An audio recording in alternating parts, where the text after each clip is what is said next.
Hello and welcome to the video. In this video we're going to take our first look at this thing here. This is the new RunCam3s Cube camera. Now this is, I guess, a successor to the RunCam3 camera. Now the RunCam3 was something that I looked at when it came out. It wasn't around for a very long time because it is exactly the same size, or as close enough as makes no difference, to a GoPro session, and the story is that GoPro took exception to that, so this hasn't been available.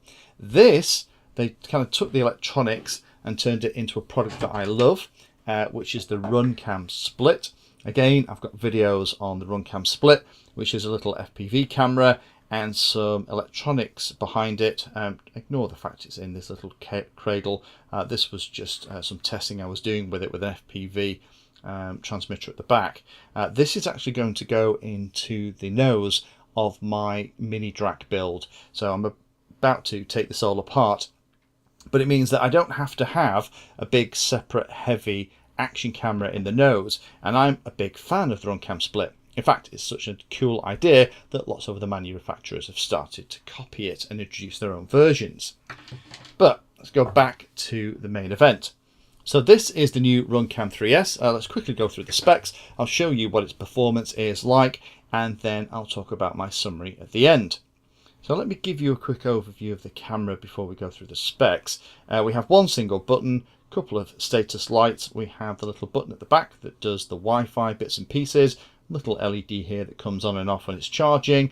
You have a little micro USB charge port at the bottom to get into it. You have to clip this little part open. You have to make sure your fingernails are good, and you get in here, and that's where the SD card sits, and also, fantastically, a removable battery. Yep, you heard that right. It's a Cube camera with a removable battery. What a blooming fab idea that is. Hallelujah. And then to put it back in, you have to kind of clip it. I would say be very careful when you're doing this. It's a good job it's orange. If it lands that way up, you can find it. If it lands that way up in the grass, then you could be mooching around for it. It would have been quite nice, I think, to have some kind of little plastic hinge or something on this, because it can pop off. You do have to use your fingernail again to kind of get it in there. So the specs for this, it's currently on pre-order. Cost is under £80, about £77.85 here in the UK. It has all the same features that you'd expect from a RunCam camera. So it has the Wi-Fi on board. It integrates with the Wi-Fi app that you can get on Android or iOS, so you can control everything. It has fantastic wide dynamic range. It really shows its heritage. I'll put some footage up in a minute. You can have a look. Again, replaceable battery, which is fab. I've always found the Session a bit painful to use, along with the original 3, in that you have to kind of make sure that you've got the battery charged up before you fly. If you forget that, then you're a bit snookered, or when the battery runs down, then you kind of have to put the camera on charge and leave it on the side. Some cute stuff in here, like file protection features as well, and all the parameters are going to have to be done through the application because there's no screen on this at all.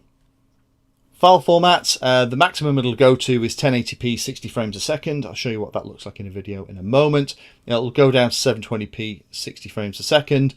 MOV file format, NTSC or PAL switchable, 64 gig max SD card support, 850 milliamp hour battery, but again that's cool, you can get extra ones to swap them out. And the dimensions, it says, is 40 by 38 by 37 millimeters, and it's reasonably chunky at about 70 grams.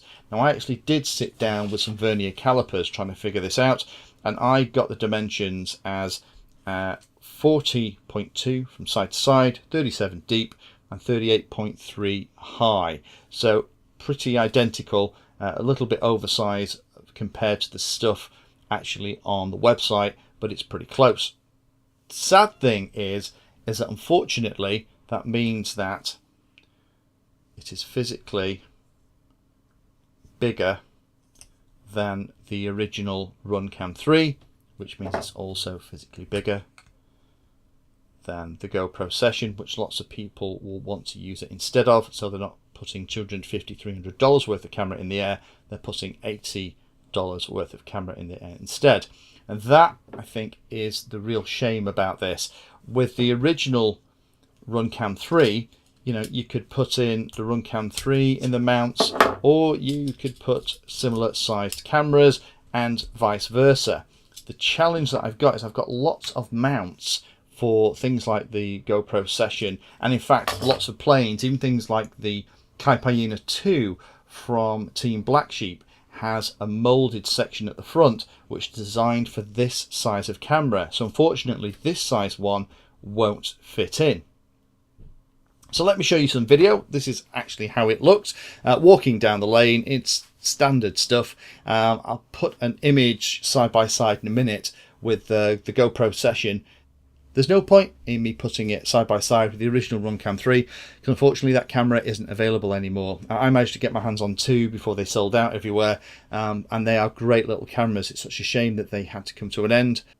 So let me put them side by side instead with the Session. So the Session is on one side and the new RunCam3s is on the other side, and I'll just play them side by side so you can see the performance in the light and the way the light is handled is very different. And you can hopefully see on the 3S the wide dynamic range and the way it's working here is the colours might seem slightly less natural, but in terms of that wide dynamic range and showing contrast in the shadows, it feels very similar to the modern RunCam FPV cameras and the way that things like the RunCam Split work too.